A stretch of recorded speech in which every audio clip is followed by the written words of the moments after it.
Guru itu satu set, saya setuju. Tapi kenapa nggak dari awal ya? Ngomongnya seperti itu. Kenapa pemerintah nggak nyiapkan dari awal seperti itu? Kenapa formasi itu diterima aja? Atau bahkan yang tidak ada formasinya diterima saja? Lalu sekarang sudah ada jumlah 506, setengah juta guru yang diajukan pemerintah daerah, lalu kita baru bicara tentang harusnya. Ya kalau harusnya ya memang harusnya Pak. Di DPR.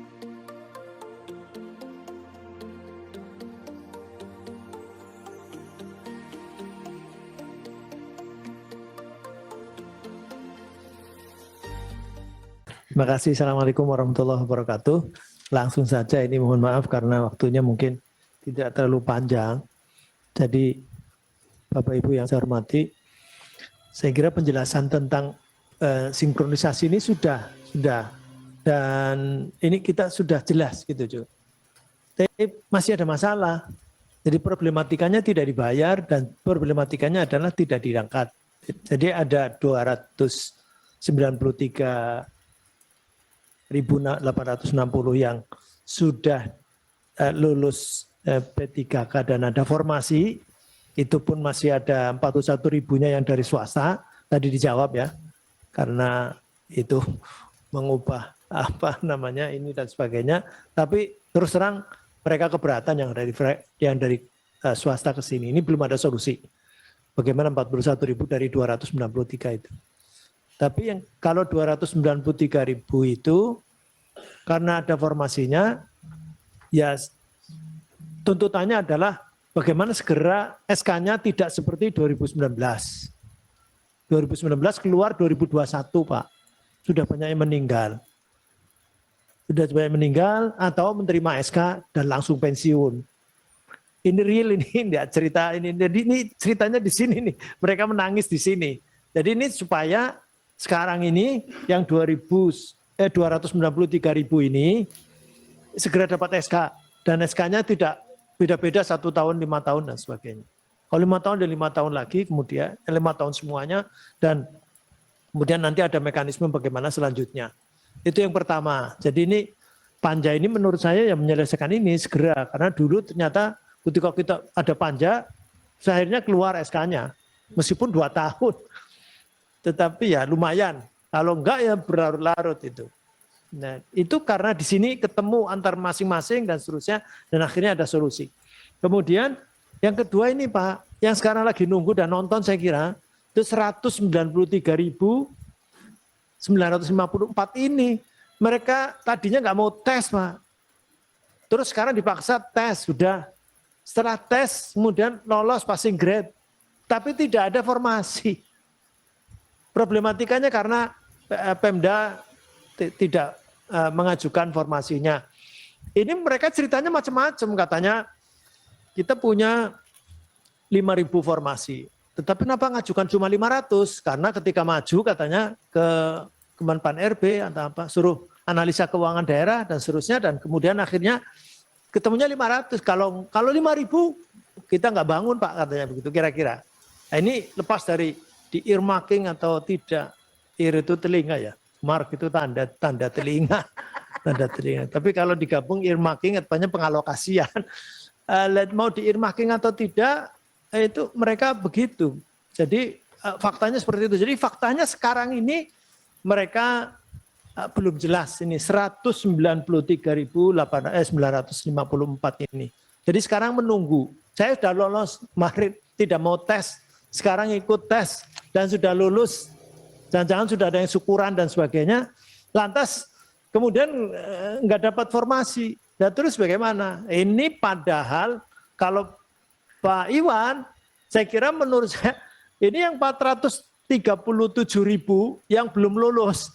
Ini kan kalau toh tidak lolos, tetap saja dia ngajar masih jadi honorer.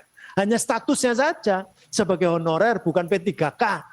Sehingga kesastarannya nggak jelas gitu. Ini pun belum diselesaikan. Jadi menurut saya di forum ini atau panja ini menurut saya paling tidak menyelesaikan satu SK-nya segera yang 293.000, yang 193.000 ini bagaimana caranya supaya ada formasinya. Itu perkara misalnya tadi Pemdanya belum yakin atau salah pengalokasian atau apa, itu kan bukan salahnya guru, Pak. Guru suruh tes. Jadi kan mungkin nanti monggo Kemendagri atau apa, atau untuk supaya mereka tadi mau atau tidak umpamanya. Nah, mereka mau katanya, ketika ditanya di sini, ditanya Bu Ketua, itu katanya mereka mau. Kita butuh guru, Mas, tapi kan nggak cukup katanya, istilahnya bukan ini dia pengalokasi anak DAU itu, tapi DAU itu mintanya ditambah. Nah ini kan berarti logika keuangan dan sebagainya. Ini kan bukan urusan guru, Pak. Sekarang yang penting 193.000 itu sudah tes dan lulus passing grade, sudah memenuhi. Sebelumnya nggak mau, mereka demo depan. Demo di depan itu PNS harga mati karena dulu kan yang K1, K2 pakai PP 48 dan sebagainya itu kan semua diangkat PNS, Pak. Semua diangkat PNS meskipun akhirnya ada problematika data dan sebagainya. Itu kata Pak Kemenpan RB 2009 itu katanya naik sampai 11 kali, bukan 100 kali, bukan 100% enggak. 11 kali baru 1100%. 1100% 2009. Itu sejarah lah, itu tadi sejarah. Dan ini kan sekarang menyelesaikan problematika itu. Saya kira menurut saya yang ditunggu sekarang ini dari Panja ini, Panjanya mau sampai kapan sih Bu Ketua sekarang? Sekarang terakhir berarti ini mestinya tanggal 14 harus sudah selesai, harus ada kesimpulan bahwa 193.000 itu dipastikan dia diterima jadi P3K. Oh, sudah diterima, sudah lolos. Sudah lolos. Tapi ini sekarang formasinya supaya ada itu gimana caranya? Ini saya kira tugas Bapak-bapak ini. Nggak tahu yang mana, apa Pak Iwan, kasihan juga Pak Iwan. Saya mencerengi Pak Iwan terus. ya salah sendiri dari Dirjen GTK. Jadi diundang ke sini terus. Kadang-kadang dimarah-marahi. Saya juga kadang-kadang nggak tega. Tetapi ini atau mungkin yang lain, kemudian tadi kan Pak Isa, uangnya ada bukan tidak ada. Memastikan ya, itu uangnya ada tapi Ibu Ketua ngundang beberapa pemerintah daerah, uangnya tidak cukup begitu Pak. Saya kira begitu, saya tidak perlu perpanjang lebar, tapi 193.954 ini bagaimana caranya, formasinya segera ada dan dapat SK. Terima kasih. Assalamualaikum warahmatullahi wabarakatuh. Terima kasih Pak Fikri. Selanjutnya Mas Putra. Silakan Mas. Baik pimpinan, terima kasih. Saya melanjutkan yang disampaikan Pak Fikri tadi, meskipun kegemasannya disampaikan dengan tersenyum. Terima kasih dari penjelasan dari pemerintah, Saudara Dirjen dan juga para direktur yang ada di sini. Saya hanya mau mengingatkan bahwa apa yang disampaikan Pak Fikri itu adalah menjadi tanggung jawab pemerintah. Ya, ini ide awalnya, gagasannya dari pemerintah. Saya, kalau tadi Pak Fikri masih mengatakan ini Direktorat Jenderal yang mana, kementerian mana, saya ngelihatnya pemerintah. Lebih khusus lagi saya ngelihat foto yang ada di sebelah kanannya burung Garuda. Ya, jangan sampai nanti yang disalahin yang sana. Ya, jangan sampai yang disalahin yang di atas itu. Karena memang ini adalah tanggung jawabnya pemerintah. Ini yang ngajak juga pemerintah pusat, yang bikin pemerintah pusat. Jadi kalau tadi 193.954 Pak Fikri, di rapat tanggal 4 waktu itu atau tanggal sebelumnya bulan Maret, sudah dipastikan oleh Dirjen GTK mereka akan dibayar. Tapi formasinya ini, yang tentunya pemerintah harus bisa memikirkan bagaimana supaya mereka tidak hanya dibayar, tapi jelas statusnya.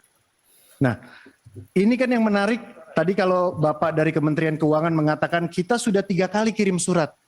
Pak, kalau diingat suratnya itu tanggal 31 Maret 2021, itu didesak dari ruangan ini Pak.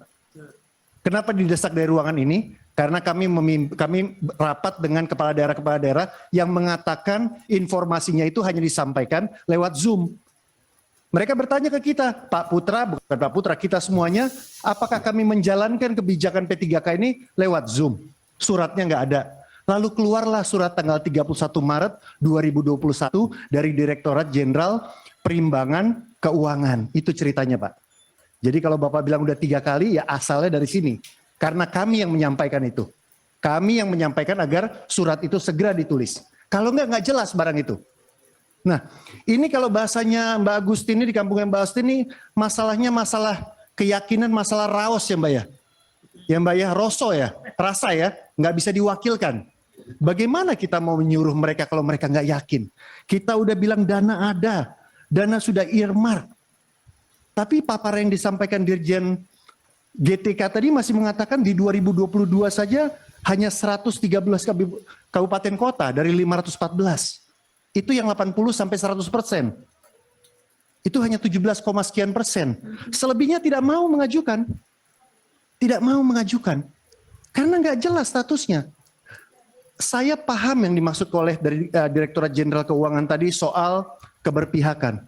Tapi Bapak, mohon maaf, saya bukannya mau membedakan antara diangkat sama dipilih langsung oleh rakyat, Pak. Ya, Bupati dan Wali Kota ini dipilih langsung oleh rakyat. Sama seperti Presiden dan kami-kami. Mereka tentunya punya agenda juga. Ya, dan tidak bisa hanya dicap bahwa oh dia tidak disiplin 20%, oh dia tidak bisa, Pak. Itu mungkin harus didalami. Ya, harus didalami lebih dalam lagi, Pak, di setiap kabupaten kota. Nggak bisa kita gebiah uyah, kita pukul rata, sehingga nanti kalau kita ketemu daerah nyalain pusat. Ketika kita ketemu pusat nyalain daerah. Nah ini kan pemerintah bisa menyelesaikan komunikasi ini. Ada Kemendagri di sini, ada Kemendikbud, ada BKN, ada Kemenq dan lain sebagainya. Nah itu yang sekali lagi saya bilang, kalau yang urusan tanggung jawab pasti satu orang yang tanggung jawab. Ya, yang dipilih langsung oleh rakyat di pemerintah cuma satu orang kok. Bapak-bapak semuanya diangkat, ditunjuk. Ya jadi dalam hal ini di forum yang terhormat ini yang disiarkan langsung, ya sebaiknya kita mencari solusi. Saya mau move on dari apa yang disampaikan Pak Fikri. Move on dari kapan deadline kita selesai di panja ini. Saya setuju dengan apa yang disampaikan Pak Dirjen tadi, kebetulan Pak Dirjennya lagi keluar ya. Mungkin bisa diwakilkan nanti pendengarannya gitu ya. Masalah ini tidak dicampur adukan, saya setuju. Harus ada yang fokus, saya setuju. Guru itu satu set, saya setuju. Tapi kenapa nggak dari awal ya? Ngomongnya seperti itu. Kenapa pemerintah nggak nyiapkan dari awal seperti itu? Kenapa formasi itu diterima aja? Atau bahkan yang tidak ada formasinya diterima saja? Lalu sekarang sudah ada jumlah 506, setengah juta guru yang diajukan pemerintah daerah, lalu kita baru bicara tentang harusnya. Ya kalau harusnya ya memang harusnya Pak. Di DPR ini adalah tempat kita berwacana, melakukan ide dan gagasan. Di DPR ini harusnya banyak harusnya. Di pemerintah pusat sebagai eksekutif, tidak boleh terlalu banyak ngomong harusnya Pak. Setahu saya Pak Jokowi itu eksekutor. Eksekusi langsung. Nah, ini ide cemerlang dari Kemenq yang saya catat, ini paling banyak saya catat. Kenapa usulan formasi ini tidak dikurasi, Pak Iwan? Bapak Kemenpan RB. Kenapa tidak dicek semuanya? Ini kata-katanya bahwa ini the real need. Wow, pakai bahasa Inggris lagi. The real need. Kebutuhan sesungguhnya. Berarti kita angkat dulu, baru kita nggak tahu ini sungguh atau enggak. Tadi dikatakan, jangan-jangan ada guru olahraga. Jangan-jangan kebanyakan guru ini. Loh kok yang disalahin daerah? Salah di mana daerahnya? The real need. Bagaimana kita melakukan ini? Tidak ada guidance-nya dari awal. Bahwa yang boleh diangkat, yang boleh ikut ujian adalah yang betul-betul dibutuhkan satu set komposisi guru di kabupaten kota tersebut. Isn't it too late? Kalau boleh pakai bahasa Inggris, Pak Fikri boleh ya? Pak Fikri izin bahasa Inggris boleh? Ya karena Pak Dirjen tadi bahasa Inggris. Isn't it too late to ask that kind of question? Ini jangan-jangan lempar tanggung jawab. Ya jadi saya minta dalam hal ini Ibu, kapan mau digedok atau tidak digedok ya, saya minta pemerintah dalam hal ini solid. ya, dalam hal ini solid. Ya, saya sebagai anggota DPR pengusung pemerintah, ya, sungguh-sungguh dalam hal ini meminta, ya, nasib dari para guru ini yang sudah lulus dan dapat formasi dan sudah lulus tidak dapat formasi, ya, ini diperjelas. Saya terima kasih sama Pak Iwan dan juga terima kasih sama BKN yang sudah membantu. Ada satu ini Bu Ketua, ada satu masukan dari saya, aspirasi yang masuk dari Lampung. Jadi ada guru yang sudah lulus formasi, sudah lulus tapi tidak dapat formasi, nilainya itu hilang di SSCASN 2001, hilang, nggak ada nilainya. Lalu saya sampaikan ke Pak Iwan, dan Pak Iwan komunikasi sama BKN, sekarang udah muncul lagi. Oh, ini serius. Ya mungkin karena nonton kita di sini, dia IG saya di Instagram. Makanya Bu Ketua harus cek TikToknya sama Instagramnya. Biasa aspirasi masuk lewat situ, gitu ya. Saya tidak lanjuti, padahal bukan dapil saya, Lampung loh. Ya, kalau Jakarta seperti kata Pak Dirjen Keuangan aman. Saya di sini sampai sore ngurusin daerah lain nih Pak Fikri. Jakarta udah beres semua. Ya, kita ngurusin daerah lain. Jadi terima kasih nih Pak Iwan ya. Jadi saya bukan hanya suaranya, tapi kalau bilang terima kasih depan orang juga. Nggak di belakang kita terima kasihnya. Ya, sama dari KN juga. Ya, jadi ini yang saya ingin sampaikan pimpinan. Tadi soal orang tua yang protes, kenapa guru swasta mereka diambil, guru favorit mereka direbut, dan lain sebagainya, sudah saya sampaikan. Terima kasih. Wassalamualaikum warahmatullahi wabarakatuh. Merdeka. Merdeka.